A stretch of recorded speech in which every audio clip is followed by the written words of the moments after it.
నమస్తే అండి. నమస్తే. చెప్పండి, ఇక్కడ ఎందుకు ఇంతమంది గుమ్ముగూడి ఇంతమంది మీడియా ముందుకు రావాల్సి వచ్చింది? మాకు 2 రోజుల నుంచి ఫుడ్ పెడతలేరు. ఏందని ప్రిన్సిపల్ దగ్గరికి అడిగిపోతే మా దగ్గర ఏం డబ్బులు లేవు. సో ఇప్పుడు నన్ను ఏం చేసినా కానీ ₹1 కూడా నా దగ్గర లేదు. సో ఈ విషయాన్ని మేము నిన్న వీసీ దగ్గరికి అడిగి తీసుకుపోయినాము.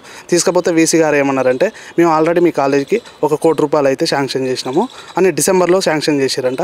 సో మేము ఫస్ట్ ఇయర్ సెకండ్ ఇయర్ కలిపి 180 మెంబర్స్ ఉన్నాము. ఆర్ట్స్లో బాయ్స్ మొత్తం కలిపి ఓవరాల్గా పీజీ స్టూడెంట్స్ 450 మంది ఉన్నాము.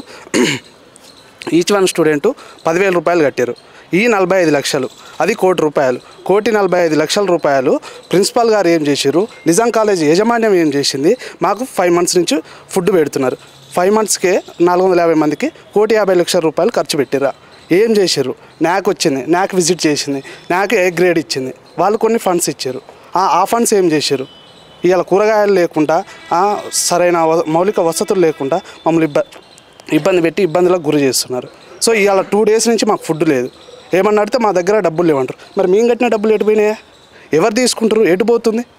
వీసీ గారికి పోతేనేమో అసలు ఆయన ఏం మాట్లాడుతున్నాం ఆయనకు అర్థం కాదు. ప్రిన్సిపాల్ అసలు మా ముఖం కూడా చూసలేడు. మరి మా బాధ ఎవరికి చెప్పుకోవాలి?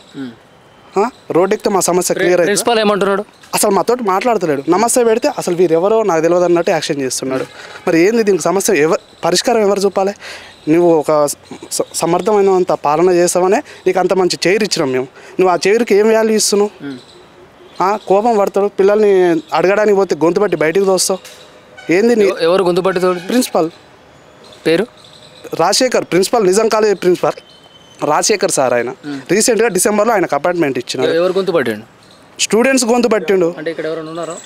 మొన్న ఇక్కడ ఎవరు యూజీ అయినా పీజీ అయినా ఎవరైనా ప్రాబ్లం ఉందని పోయి అడిగినప్పుడు ఆయనకి అనేక రకాలుగా ఇబ్బందులు పెడుతుంది. కానీ నీకు ఈ హాస్టల్ని చూసుకునేది లేదు, ఏది లేదు. కానీ ఎవరినన్ను అడిగితే ఫైర్ కావడం జరుగుతుంది. మీరు ఏం తింటారు? ఎట్లా ఏంది పరిస్థితి? మాకున్న దానికి మాలో ఉన్నది ఏదో కొంచెం వండుకొని తింటున్నాము.